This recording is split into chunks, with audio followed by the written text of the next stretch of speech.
Parsel parsel eylemişler dünyayı. Bir dikili taştan gayrıdım kaldı. Dost köyünden ayağımı kestiler.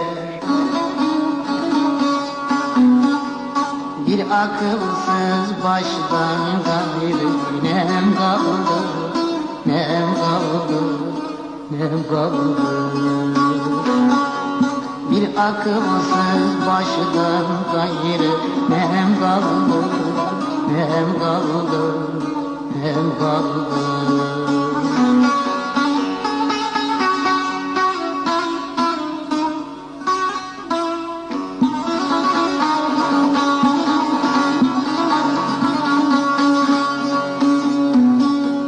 Padişah değilim çekse otursam, saraylar kursam dahi asker yetirsem, hediyem yoktur ki dosta götürsem.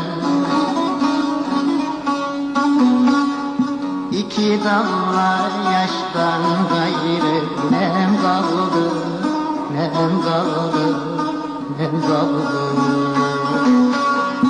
İki damla yaştan gayrı nem kaldı, nem kaldı, nem kaldı.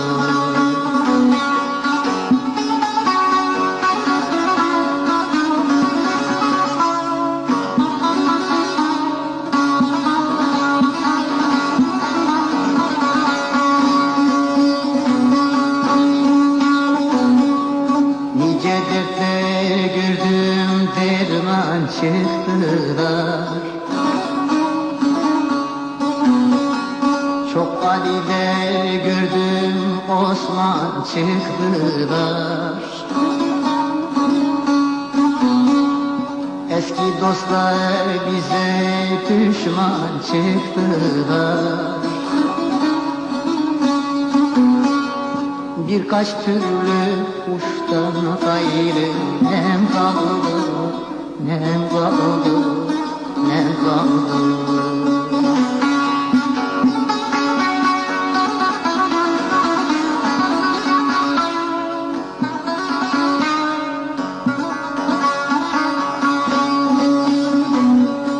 Mahzun-i şerifim çıksam dağlara,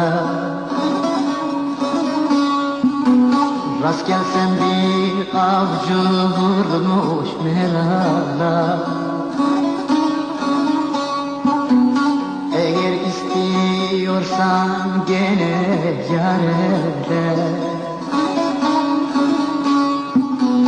bir yareli düşten gayrı nem kaldı, nem kaldı, nem kaldı. Benim bana boştan gayrı nem kaldı, nem kaldı, nem kaldı felek.